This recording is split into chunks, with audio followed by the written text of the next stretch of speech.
there's some scholarship about how when couples get in fights now, instead of just having it out, they prefer to like go to their separate spaces and text each other because they can control what they say better. So yeah, I genuinely think like conversation is in this crisis point. Thank you for listening to Serves You Right. My name is Andrew, and today I got a chance to talk to Brian Duff, PhD, political theorist and restaurant critic, and author of the book Restaurant and the Object Lessons series. Super fascinating book. On the surface, restaurants look simple. You got a table, menu, one to many people, but beneath that there's so much going on. It's one of the last places where face-to-face communication will happen reliably and repeatably. It's one of the few places that we go to get our needs met. It's a fascinating series, and everything from where restaurants came from to QAnon to Clinton's emails. Oh man, there's all sorts of stuff in this episode. So definitely recommend the book. Definitely go pick it up. It makes a great Christmas gift right on Amazon. There's a link in the show notes. Without any further ado, here's Brian Duff, and thank you for listening to Serves You Right. So, Brian Duff, thank you for joining us, author of Restaurant in the Object Lessons series. A real pleasure to get to meet you today. I really appreciate you having me on. Yeah. Before we get into the book, I was hoping, do you mind for the reader kind of working through your background? I know you've spent some time in the food industry and kind of what you do and how you ended up writing this book. Sure, yeah. So starting back when I was in high school, I started working in restaurants. I did that through college and then a little bit after college. Not always front of the house because I did wash dishes and I expedited a little, but mostly front of the house. But then some years later, I became a restaurant critic, and I would say this book is more influenced by that side of my experience. And I did that for 15, 16 years. And I did in Portland, Maine, which at the time was kind of like exploding as a famous restaurant town. And it was getting named like best restaurant city once in a while, that sort of thing. So it was, so I was a critic as that happened. I was just writing weekly, not maybe 2 a month restaurant reviews for those years. And then finally, I'll just say at the same time, I was a professor of political science, but my specialty is kind of political theory about citizenship. And so I think thinking about those sorts of things definitely also influenced the book. Okay. For the uninitiated out there, which is to say just blindly me, yeah. A political theorist dealing with citizenship, what would that entail? Or is that way too complex for just a soundbite? Honestly, my specialty in my first book was about the way, sort of like as people thought about, like, is the average human being actually up for being a citizen in a democracy? And so I'm talking about like theorists in the 1750s when sort of democracy was starting to seem like it might be a thing. Like what human experience is going to lend people the sort of like the sense of responsibility and the sense of like caring about the community in the future to do this. And my first book looks at how theorists often rely on parenthood and being a parent in order to be a good citizen, and how that often kind of goes wrong. And I would say in this book, like, as you probably noticed, there's a real interest in human conversation. There is, but there's also a really strong connection drawn through a lot of this book to the existence and like the mentality and the kind of mental space of being a child and being cared for. So I see a little bit of that woven in too. Yeah, exactly. Like I remain incredibly curious about what makes for sort of like the kind of conversation that feels meaningful and brings out sort of the kind of like the deeper, better part of our ability to think about the world, think about ourselves, but also get engaged with another person. I think that's a really important part of being, like a citizen. Mm-hmm. And so one of the things I explore is, that seems to be kind of dying out in our culture, where we're much more likely to text and engage online. And the restaurant does seem like a space where human conversation is still really important. And then exactly like you say, it's also a space where, because we're being nourished, because we're being cared for, it can dig into these other parts of ourselves, maybe this inner child part that enjoys that kind of care. And that can change the quality of our conversations is one of the things I try to explore. Yeah, it's interesting. It is interesting. It does seem like conversation is dying out, if not dead. Mm. I don't know, as someone who, only works in real life, only works with food and interacting with people, Hmm. as I'm hiring people, as I'm trying to get people into the restaurant, I see there's almost a fear of even picking up the phone to call someone. Like, even that's too immediate. Like, that in real life, Yeah. unfiltered, unsafe. Like, I'm Right. saying all this as a judgmental older person now. Like, I remember when I was a teenager, I didn't like to answer the phone either. If you're enjoying this so far, please take a quick moment, hit that subscribe button. All right, back at it. Well, it's interesting to hear you say that because your work, you really are like sort of out there on the edge of the kinds of jobs where, face to face talking with Hmm. people is just so central to what you do, whether it's the communication that has to happen in the kitchen all the time or engaging with customers. And so if even you are feeling it, that really tells me something. And yeah, I mean, if for people in other sorts of work, I mean, even so, one of the things I say in the book is like even in families now, like people live in the same house and they kind of prefer to text each other than talk to each other a big chunk of the day. And there's some scholarship about how when couples get in fights now, instead of just having it out, they prefer to like go to their separate spaces and text each other because Hmm. they can control what they say better. So yeah, I genuinely think, yeah, like conversation is in this crisis point. And if you're feeling that, working in sort of one of the last bastions of conversation, that really says something to me. Yeah. Well, you put it in such a good way. I was trying to find the quote. It was something along the lines of, even in restaurants, we start to see this technological creep, the Hmm. making the reservations, one thing I see now going out to eat, it's pretty prevalent in Omaha. And I'm guessing if it's here, it's probably in other large cities, servers taking orders on tablets. Hmm. And it just screens slowly creeping into, this last space where, as you said, it's one of the last spaces in work. Like, there's no such thing as work from home for a restaurant. Like, I can't cook you a steak here. Like, it's just not going to work out. Right. Yeah, it's there's this guy, there's a writer that I really liked who was the food critic for the New York Times for a lot of years, is Pete Wells, and Mm. he wrote a final column last summer, and he noted that what you're talking about, that the technology it is starting to creep in where, sometimes in some restaurants, instead of getting a menu, you like scan a QR code and then you're looking at the menu on your phone. Mm. And it used to be like if you wanted to eat at a restaurant, you would call and a human would answer the phone, and you could tell them like, "Hey, is there a particularly quiet table you might get us?" And now so much of that is you go on some reservation app, and yeah, that it does feel like the tech is sneaking in, and Pete Wells thought he was very nervous about it, and he said he has this quote. He goes, "The restaurant might be the last human place, and it's really worth protecting that." And I certainly agree with that sentiment. How much of this do you think is downwind of COVID?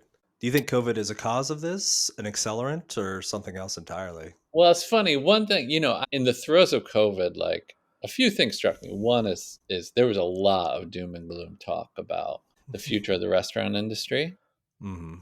Restaurants, so many restaurants were going out of business. It was like almost impossible. I mean, I'm sure you had quite an experience at that time, like to imagine how these businesses were going to sustain themselves through that time. I'm amazed actually at the resiliency of the industry, given that probably no industry was more affected by COVID than the restaurant. And it just seems like at the second they could, people just started going back out.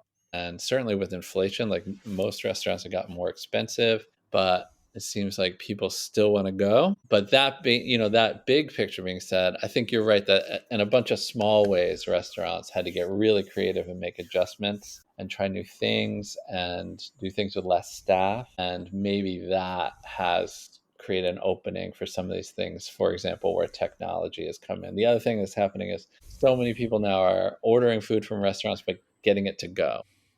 DoorDash, yeah. That type of thing. And I do think that is probably COVID certainly probably accelerated that. And yeah, and I do think that too is kind of a threat to the full restaurant experience. Oh man, it's been a wild ride, but yeah. Well, uh, I bet you have some stories to tell about it. oh yeah. I'm like, before I spent a good hour doing that, I planned on opening up with this quote, and I hope you, yeah, bear with me. It's just a paragraph, but one of Okay. my favorite parts of the book, I think it actually fits really well with what we're talking about here. Everyone knows that offering food is a good way to get people to show up. I supported this. The restaurant is an institutionalization of this phenomenon. Other people are less hellish at the restaurant. They are less hellish because they are part of an experience that promises hospitality and good food. In the wake of that hopeful mood, people are less hellish because we are inclined to think of them that way. Sure, sometimes people are still annoying at restaurants, but usually you will just hang in there because your interaction is tied to the rhythm and duration of the meal, and that provides the opportunity to work through some of this hellishness. And I don't know, that is the one that tickled me the most. I think it really sums up a lot of your book. It's you could write a really, really romantic love story to the restaurant. You could write a really, really awful damnation and cursing of the restaurant, because there are a lot of things and a lot of problems, as you do point out. But I think that you strike a nice balance between it's all terrible and it's all good, with it's some terrible, some good, just like everything else to do with humans. Yeah. Oh, yeah, absolutely. Yeah, and it's I hope I do justice to that part, right? That not every experience at a restaurant is blissful. And I really believe in sort of like the potential of human conversation, but of course there are many, many restaurant conversations that are either boring or, some kind of political argument breaks out or whatever else it is. And so yeah, and that section you're quoting from, I engaged in this book by this great theorist named Lauren Berlant, and she wrote this book called The Inconvenience of Other People, and the book does a really good job getting across all the reasons we have for kind of like just not wanting to go out and engage other people. And the book tries to make the case for doing it anyway. Yeah, I do think like a night out at a restaurant is one of the reasons that people kind of like overcome that reluctance and hope for the best, and you get together with your friends, and when it goes well, I think it's there's kind of nothing like it. Yeah. Well, you compare it to therapy. And I remember you say, just like when you're at the therapist office, you're paying, so you might as well start talking.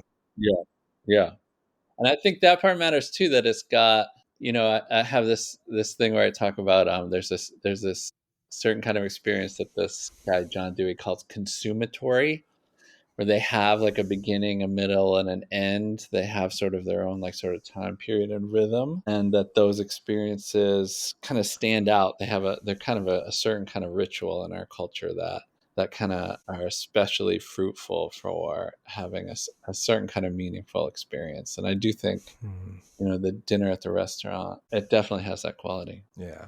No, and I mean that's a good point too. If there was a interminable end, if you never knew when it would stop, like Yeah, less people would be willing to engage in that sort of dialogue. But everyone knows maybe an hour and a half, 2 hours, unless you're doing something super fancy or super crazy. yeah. And if you have Yeah. people over, you might never get rid of them. Like, you know what I mean? Unless you're especially good at dropping hints about it. But the restaurant staff knows how to nudge you along, and yeah, it gives it like there's gonna be a time where it comes to the end, and you can go back to your home. And I do think, yeah, that's there's something about that aspect of a restaurant meal that makes it a little bit unique. There's also a universality to it. Everyone eats. And I was struck. I think it actually says a lot about you and your ability to synthesize things, that this book had Wittgenstein, it had Schopenhauer, but it also got QAnon in there. I thought post COVID, that's a pretty good range to throw into a book on restaurants. But just everyone has some relation to food. Yeah, And like, yeah, it's it's universal. Yeah. yeah. Sorry. I mean, that's like Yeah, like one thing about the book, so I have a whole section on fast food, for example. And I there's this incredibly good poet named Joe Wenderoth who ate at a Wendy's every day for a year. And he wrote Wendy's has these little comment cards that say, "Tell us about your visit." And so Wenderoth wrote a little letter to Wendy's every day for a year, and he made his own copy, and he published this book of letters to Wendy's, 365 of them, and he kind of lost his mind. But he had like some really meaningful experiences there. And then, a lot of people I cite this other great book called How the Other Half Eats, where this anthropologist embedded with a lot of families, including working class families, and just looks at like how desperately the kids in those families want to go get some fast food. They want to go get Taco Bell, and the parents want to say yes to them, like, and see the sort of like happiness and relief that hits the kid's face when they bite into that burrito supreme or whatever they get. And I really think like those experiences, it's not a fancy restaurant, it's not sort of like refined hospitality, but it can feel just as meaningful. And yeah, that QAnon section, I love that section because I just stumbled on this gem, which is that in the early days of QAnon, when everybody was pouring through these hacked Clinton emails, one of the things that people noticed was like Clinton and her people were obsessed with restaurants. It was like all they talked about. And people were like, how on earth are these important politicians just spending all their time thinking about restaurants? And it helped start the whole crazy conspiracy theory. And so I wrote one of my favorite sections of the book is where I kind of explore that Yeah. aspect of QAnon.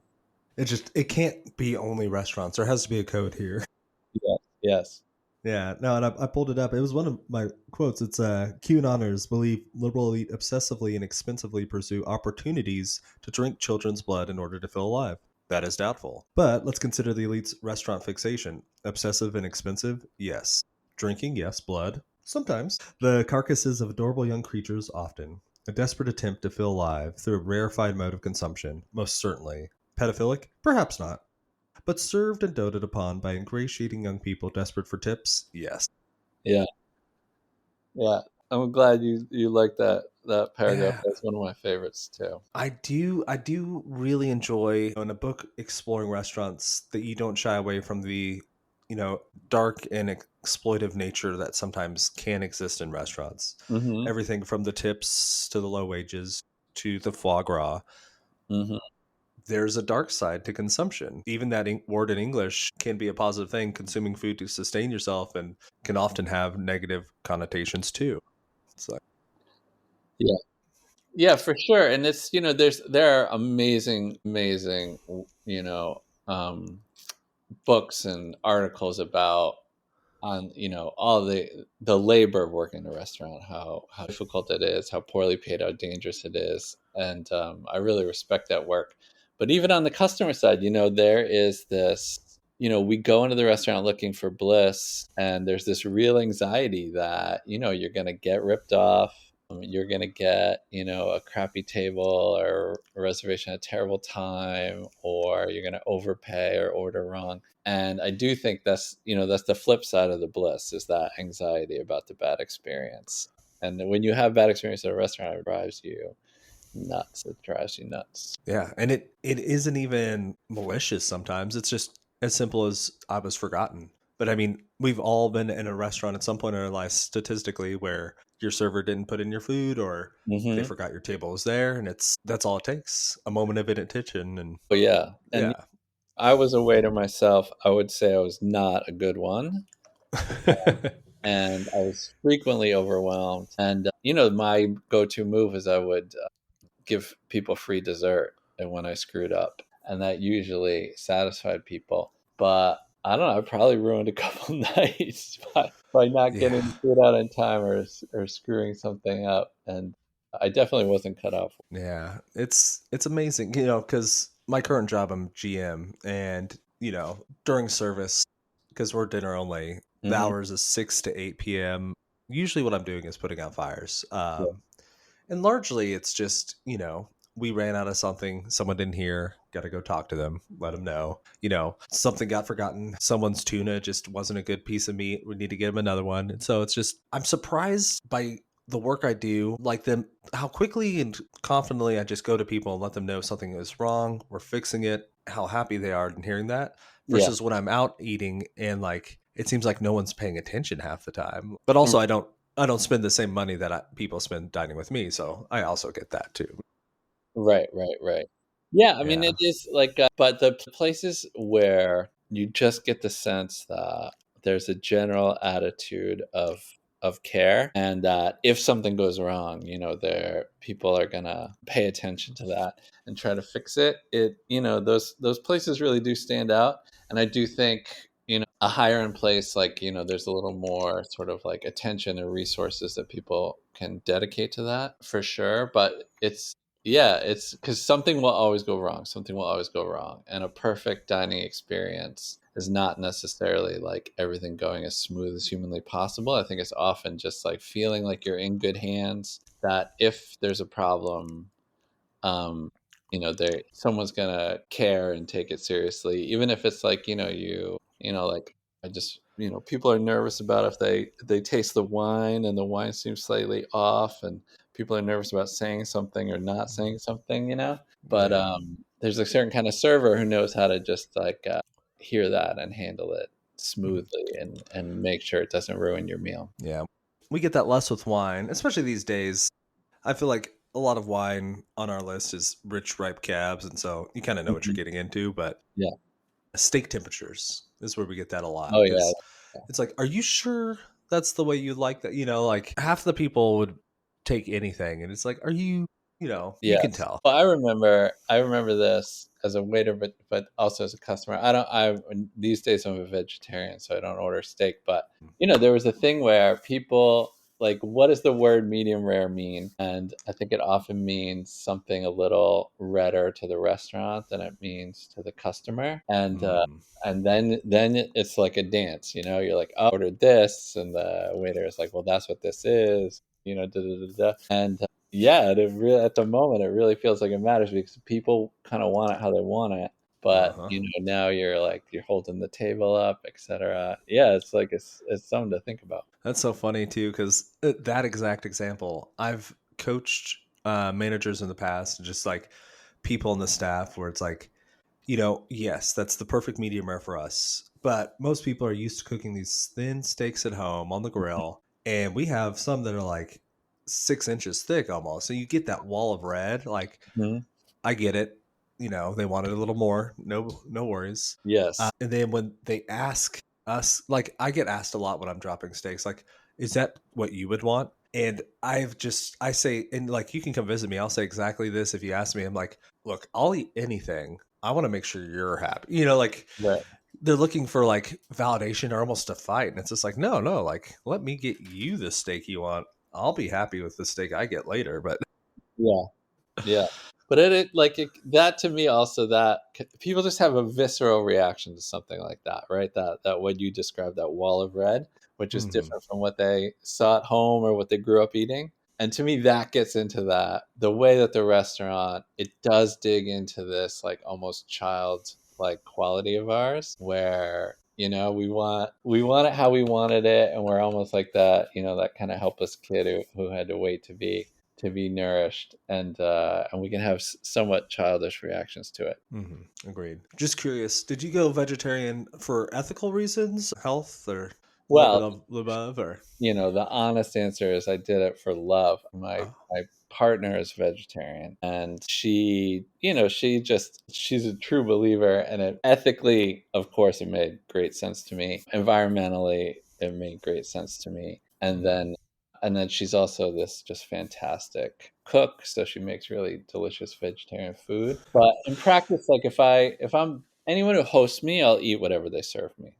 Yeah, so not militant or anything like that. Yeah. Yes, I'm not militant about it in that way, but here at home, and when we go out together, we stick to vegetarian food. Well, perfect. Yeah, yeah. I was just curious. I eat almost entirely pescatarian. Hmm. Work at a steakhouse, so Yeah, I yeah, don't yeah. really advertise that when I'm working, but and What I will eat steak to try new dishes, that sort of thing. But Yeah, like as a critic, exactly. I couldn't do it. But why did you make that decision? For health reasons or what? I feel better when I eat that way. Yeah, Yeah. yeah. I've thought about going vegetarian before. Pros and cons. Yeah, Yeah. I just really like fish. I'd be fine giving up all like animals, but yeah, fish. I don't know. Yeah, that's my future struggle. I'll have to think about that out loud a little bit more. Yeah. All right. Going back to the book, do you think, besides restaurants, are there any places that we can have these kind of conversations? Is this just something that's dying out? We're going to have to live with it thanks to the cell phone's arrival? Like, what's the future look like for us? Well, I do, it is really hard to see that many spaces where this invasion of technology is not going to be a problem. I was I'll just give you an example. Like I teach classes. I'm a college professor, and I walk into the classroom, and it is just as every kid in the room is just staring at their phone. And once in a long while, there'll be a class where, for whatever reason, they get comfortable with each other, and they're chit chatting when I walk in the door.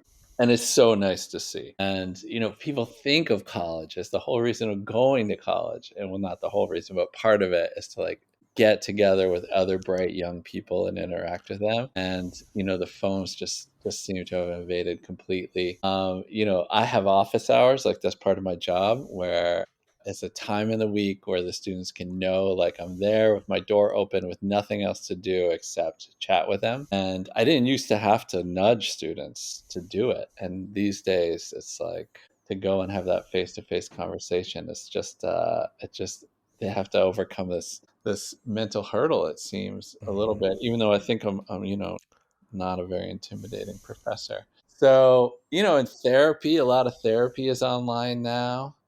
And it's, I mean, that being said, like, of course, there are, people have some good habits. They have game night, and they go to some town meetings. But I think, every year there's a little bit less. And I do feel like that the restaurant really could be sort of one of the last spots where it feels like enough of an occasion that you're gonna put the phone down, and you're gonna look each other in the face, and you're gonna find something to say. That is interesting. Yeah. Because, I mean, as you were talking about that too, I do take advantage of things that are in person, but I'm like in the middle of that, hearing that about therapy. I'm in therapy right now, but Uh-huh. I'm in therapy online. But it is through like a Zoom call Right. style situation, Right. which I even think some people are in therapy where it's just text based. Oh, yeah. And yeah, I Yes. think there are actually a lot of people that are not in therapy but are using ChatGPT as a therapist. Mhm. So then it's complete control in all text. Oh, yeah, exactly. Yes, exactly. And it's like, honestly, some of these online resources are just fantastic. They just make things so much more doable for people. Mhm. And Zoom, there's something to be said for it. There's something to be said for it. And I often appreciate that I can attend a faculty meeting on Zoom rather than being on campus for it. But that being said, there's genuinely something unique about that face to face. And I do think, especially around a meal, and there's a lot of evidence that, families, that the tradition of the family dinner is dying out a little bit. And so yes, it's just becoming a slightly rare human experience, I think. Agreed. As two people who are talking over the internet instead of Right. meeting in person. But I will say that with our work schedules being in two different places, we probably just would not have talked in the past, honestly. Yeah. There wouldn't have been an alternative. Right. So And this, like, this whole genre of the podcast, for example, which I really like podcasts. I listen to podcasts all the time. And, it's not like a bad thing. Like, there's something about hearing these voices in your ear and these conversations. I have some podcasts that, I listen to the same three people chat about politics once a week. I've been listening to them for like 15 years, the Slate mhm, Political Gabfest. And I love hearing them. I also love the tennis podcast. So that, it does feel really kind of like great that I can find people interested in what I'm interested in and hear what they have to say. And so it's not all bad. I really don't believe it's all bad. I just think, that what's special about the restaurant is that it's the experience is, there's something very physical about it. it gets into these parts of ourselves that, go deep into the experience of how much we love to be nourished and cared for, which has its roots in our earliest life. And then along with it, we very often just kind of have a sense of someone's presence. I mean, one thing that strikes me is dating today, like so much of it happens online at the beginning, and then it creates this like really high stakes first face-to-face meeting where like all of a sudden you understand this person in a completely different way. The transition from text to in real life for the first time. Yeah, yeah, and so often that happens at restaurants now. And I notice in people's like wedding announcements, they often mention the restaurant where they had that first real meeting, and and I think so. Yeah, so I do think. Yeah, as all these changes in culture are not all for bad, certainly, but I do think the space for that face to meeting is really worth paying attention to where we're able to preserve it. Yeah, absolutely. I do feel like I missed out on a vital part of the modern era. I did not end up meeting my wife in a dating app. Hmm. I was the bartender and she was a waitress at the attached restaurant. Okay. So we met in a restaurant, but Yeah. just working it, not attending it. Yes. I saw many couples form that way during my restaurant years. Yeah, in real life. Yes. Speaking of how things have changed at the dinner table, knowing what you know about restaurants, writing this book, has it changed how you eat at home? Have you always eaten at home, like in a way that facilitates conversation? Do you suffer from some of the same things of the modern era? It's very funny that you asked that. So I mean, I would say one big change. I'm ashamed to say almost is I was a critic for so long, which meant that my newspaper was picking up the tab for my restaurant meals for so long Oh, that when which it is nice and probably ended, hurts when it leaves. man, it really, really does. And honestly, it was hard to get used to. And my girlfriend and I are just like two of the cheapest people on the planet Earth anyway. And so we don't eat out much. We don't eat out much, in part because she's such a great cook, in part because we're vegetarian, and there are fewer sort of, great options out there if you're a vegetarian. Mm. And so we eat at home. And then when the weather is nice, we do eat outside and chat. I would say, as the weather gets colder and it's getting dark much earlier here in Maine, we will plop down with our food in front of the TV and try to remember what we were watching on Netflix. And so we chit chat all day, but we don't nightly have that, like, sit down face to face conversation all year. That's for sure. Yeah. Well, there's a different, if you don't see your partner all day, you kind of need it to reconnect versus if you're spending the whole day with them. And yeah. Yeah, we do, like, some days we both work in the house, some days we're both at work, but yeah, I mean, we are just in each other's ears all day. So a little break during dinner time is not bad. But some of my other friendships were really, really enhanced by the fact that I could invite them out to a restaurant quite frequently. Mhm. And yeah, and even before I was a critic, I just remember in high school, my friends and I, we would gather at this funny place. I was a little bit out of town, so we wouldn't see anyone else from the high school, called Deluxe Pizza. And this guy Robbie, who ran the place, just made us so comfortable. And in grad school, we liked this one place where we got breakfast sandwiches called Dream Fluff Donuts, and we'd sit under the awning there. And uh, yeah, like that experience has meant a lot to me at various parts of my life, for sure. And there's a show of investment that you make when you invite someone to come eat with you.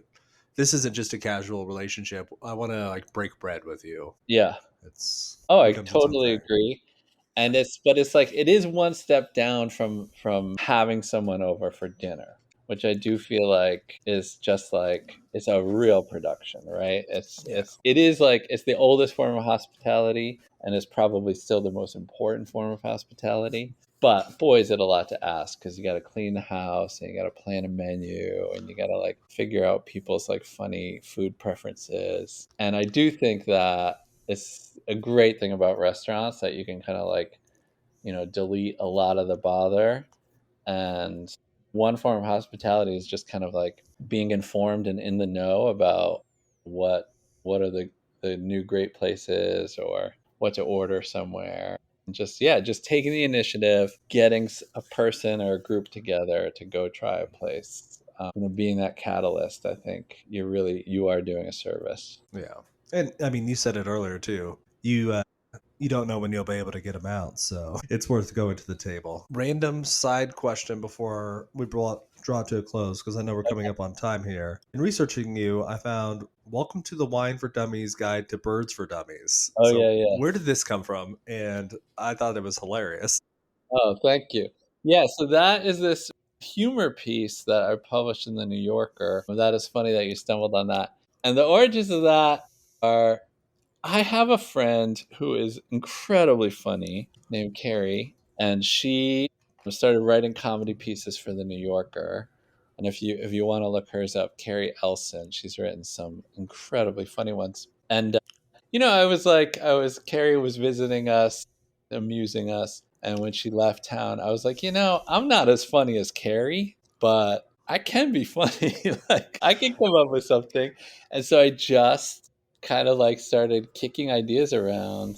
My partner runs like a hiking website that's a guide to Maine hiking, and so we spend a lot of time hiking. Oh, that's And cool. so I just remember this one day I was behind her on a long trail, and just funny ideas were popping into my head, and I was speaking them into my notes app. And yeah, so I came up with this idea for a comedy piece, like, what if people who bought wine for dummies got too into their wine during COVID, and so the company wanted them to instead get into birding. And we're very into birds, so we had some material. So yeah, so I cranked one out, and the New Yorker published it, which was a huge shock. And since that time, I've written a couple more. I wrote one about tennis line judges who have lost their jobs because computers now call the lines, giving advice to other people who are about to lose their jobs to the machines. But the New Yorker didn't want that one. I wrote one that I really liked. I don't know if you've heard of this idea. Boys are kind of struggling in school compared to girls these days. And one proposal is to have boys start kindergarten 1 year late. They call it redshirting. So like every boy will be a year older than every girl in school, basically. You know, that would have actually helped me greatly.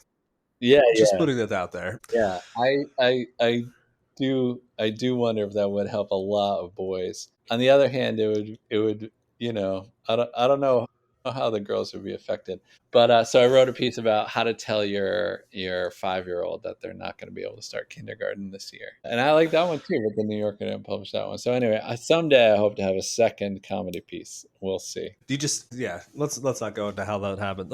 I was gonna ask how you get in touch with them, but that's not what you want to put out Oh, in you'd the be world. amazed. So they just have this general email, Uh, and you just throw it in there, and what do and you think? they read every submission. That's what I've heard. They read every submission, so they get back to you. Weird. Okay, Yeah, cool. yeah. So give it a shot. You'll see some comedy pieces for me. Yeah. Brian Duff, thank you for coming and joining me today. It was a pleasure, and it was really great to read that book. I think everyone who's reading this interested in restaurants should go get it. It's rare to see a book that combines highbrow, evaluation with a little bit of reality, with a little bit of pessimism, with a little optimism, a little bit of everything. Hey, I really appreciate that, and all your kind words about the book. I've really enjoyed this conversation, and yeah, I really wish you luck with the work you do, which I know how hard it is, and this podcast, which I think is great that people are talking about restaurants. Yeah. Well, thank you. For my guests, or for everyone that's listening for today, where should someone go to find out more about you? Do you have somewhere online, a website, anything like that? Well, so I basically just have my professor website. I'm not Hmm. that good at social media, but I do encourage people, if you want to see what I'm up to go to my girlfriend's website, Maine by Foot, which has over 1,000 hikes in Maine, because that's really where I'm spending my time. Super cool. Yeah, but that's it. I'm an academic, so we're kind of boring when it comes to our online life. You're busy. You're writing, you're Yeah, researching. yeah.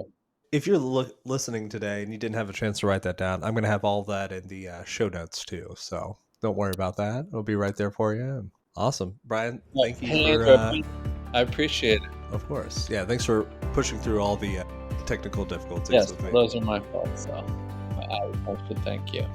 Awesome. Okay, take care, Andrew. Thank you again for listening. If you have not, please like, subscribe, and also leave a comment on this show. Every interaction is really, really appreciated. I respond personally to every message, comment I get. Episodes of this show come out every Tuesday, every week. If you have any questions, please feel free to reach out, and I'm looking forward to talking to you again soon. Thank you.